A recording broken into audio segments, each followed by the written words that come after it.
Hello students. तो right now मैं 12th physics series discuss करूँगा और इसमें अपन चैप्टर होगा EMI, right. Means electromagnetic induction, ठीक है। और अपन इसमें JEE, नीट और बोर्ड हम लोग कवर करने वाले हैं, ठीक है ना। खास करके मैं ये जो आपका जो नेशनल इंस्टीट्यूट्स के जो टेस्ट सीरीज वगैरह चल रहा है ना, उसके कोरस्पॉन्डिंग ये टॉपिक कहीं कहीं ये नीट के टेस्ट सीरीज में ये आपका आ रहा है, ठीक है। और कोरस्पॉन्डिंग JEE के भी टेस्ट सीरीज में हो सकता है। तो थोड़ा मैं इसके रिवीजन वाइज, ठीक है ना, आपको डिस्कशन कर रहा हूँ। रिवीजन क्या, ये तो 12th स्टूडेंट्स के लिए तो फर्स्ट टाइम्स है, ठीक है ना। तो एक्चुअली ये EMI का मतलब क्या होता है? EMI का जो मतलब है इलेक्ट्रोमैग्नेटिक इंडक्शन, ठीक है। एक तरह से बोले तो मतलब ये क्या है, आपका इंडक्शन ऑफ द करेंट बोलेंगे।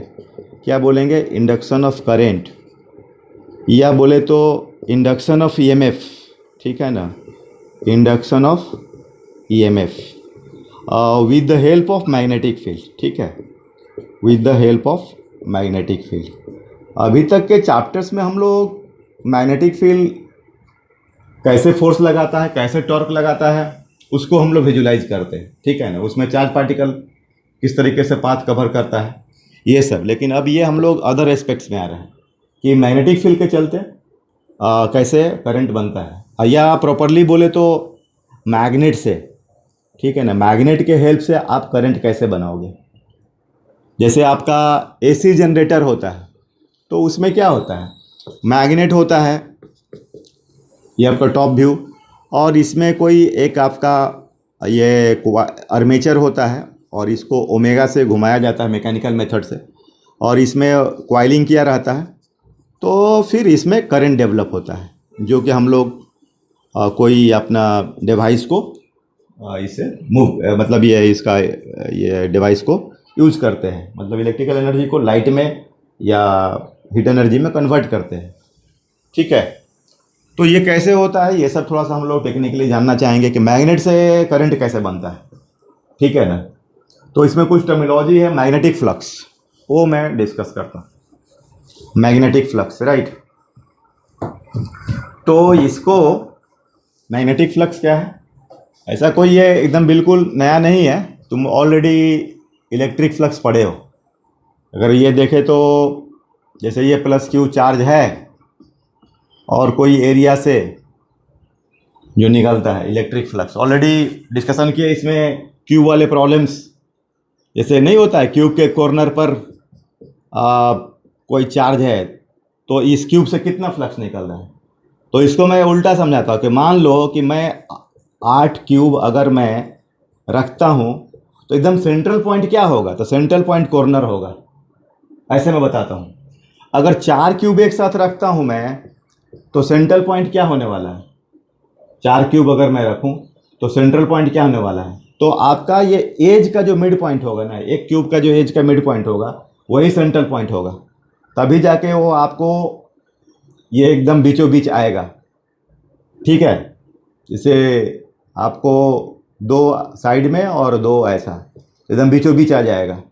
और अगर एकदम 2 ले रहे हो, 2 क्यूब, तो आपका ये फेस का जो सेंटर होगा ना, इसमें ध्यान देना, एज का सेंटर, तब जाके ये मिड पर आएगा 4 वाला में। तो ऐसा समझना है कि 8 क्यूब रखो तो सेंट्रल पॉइंट कहाँ है, 4 क्यूब रखो तो सेंट्रल पॉइंट कहाँ है, अगर 2 क्यूब रखो तो सेंट्रल पॉइंट कहाँ है।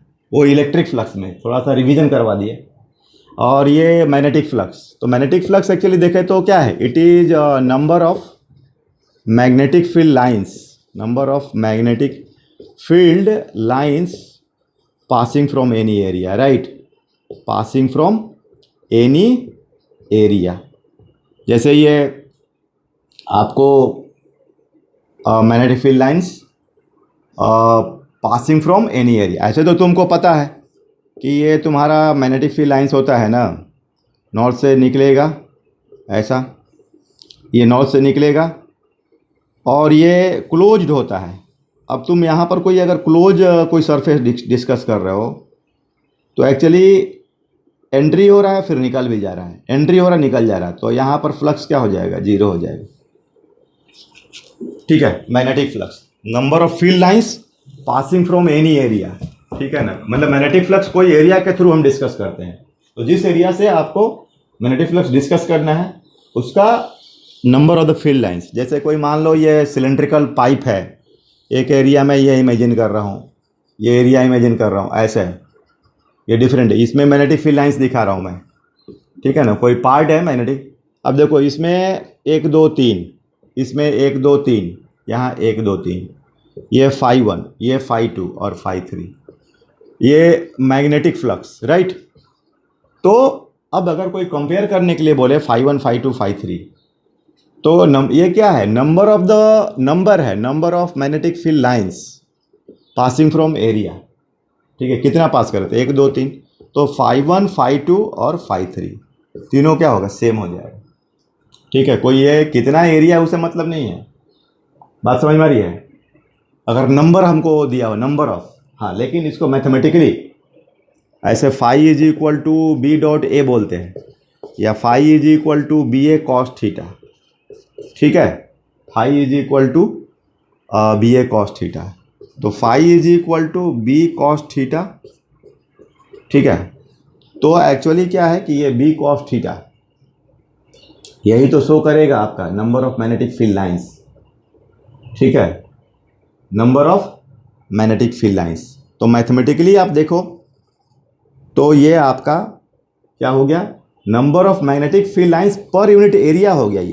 ये है क्या, अगर देखा जाए तो number of magnetic field lines per unit area, पर यूनिट एरिया मैथमेटिकली समझना है, ठीक है। तो अगर तुम एरिया और ये एरिया से मल्टीप्लाई करो तो एरिया कैंसिल हुआ, तो बोलो बचा क्या, नंबर ऑफ, तो ध्यान देना ये चीज़, तो ये हो गया number of magnetic field lines, number of magnetic field lines. तो ये समझ में आ रहा है आपको, इस तरीके से ये मैग्नेटिक फ्लक्स, और यूनिट वाइज तो टेस्ला मीटर स्क्वायर या तो वेबर बोलेंगे, ठीक है ना, वेबर, और फ्लक्स वेक्टर ने नंबर है एक तरह का, ठीक है ना, number of magnetic field lines, ठीक है।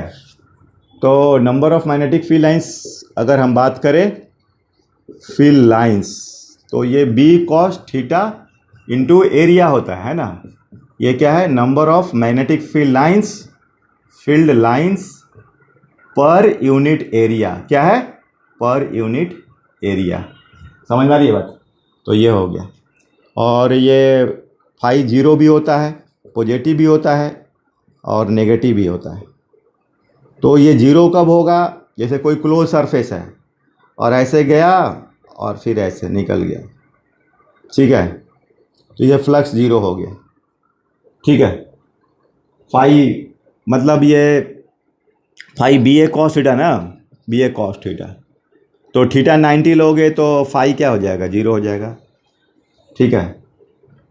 अब जैसे कि मान लो कि कोई ये तुम्हारा एरिया है और मैग्नेटिक फील्ड ऐसे पास कर रहा है इसी बोर्ड के अलोंग के सरफेस, तो फाई तो जीरो हुआ ना, यहाँ से कहाँ पास कर रहा है, तो ऊपर ऊपर कोई इंटरसेक्शन ही नहीं हो रहा है, ठीक है, इस तरीके से।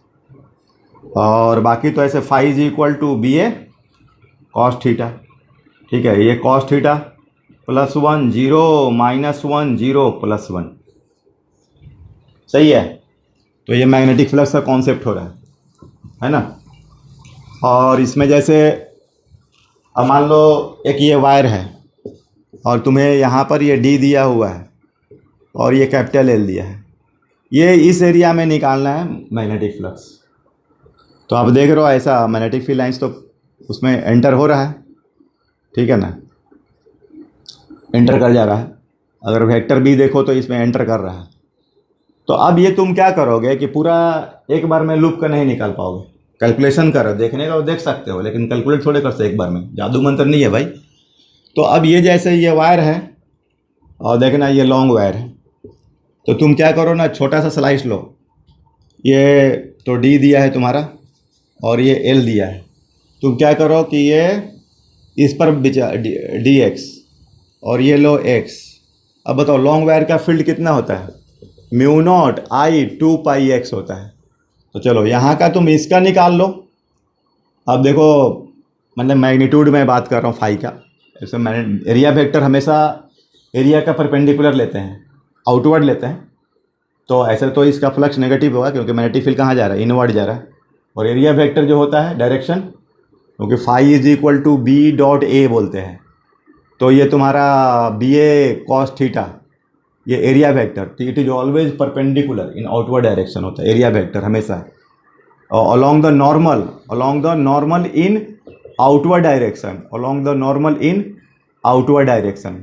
समझ में आ रहा बात, along the normal in outward direction. तो देखो अब ये dx हो गया, ये स्क्वायर है, अब ऐसा सॉरी ये l ये वाला है l, ये भी l है, स्क्वायर लूप है, ठीक है। तो l dx हो गया, तो तुम्हारा d फाई का अगर मैग्नीट्यूड बोले तो b l dx, राइट, ये एरिया, तो mu naught I 2 pi x l dx, ये d फाई हुआ। अब phi is equal to integration over mu naught I L D X 2 pi X, और लिमिट कितना, D to D plus L, तो mu naught I L 2 pi L N X, तो ये तुम्हारा अब इसमें mu naught I L 2 pi L N, इसमें D and D plus L और माइनस एल एन डी, तो अब ये तुम्हारा L N A minus L N B, L N A upon B, तो mu naught I L 2 pi L N D plus L divided by D, तो ये हुआ answer, ठीक है। तो इस तरह से हम लोग मैग्नेटिक फ्लक्स डिस्कस करते हैं, है ना। जैसे और भी एक दो करता हूँ मैं, और आपको तो थोड़ा जेई जैसा क्वेश्चन है, मतलब कैलकुलस का, नॉन कैलकुलस देखते हैं थोड़ा सा, है ना। नीट वालों को थोड़ा इसमें डिस्टर्बेंस आती है, कैलकुलस आता है तो डरते हैं, लेकिन कभी कभी तो जानना है आपको, जो दिमाग में आ गया डिस्कशन। अब ऐसा है भाई, मान लीजिए इसमें, फिर इसके बाद इसमें जो टॉपिक आता है ना, वो आता है तुम्हारा Faraday's law of electron induction.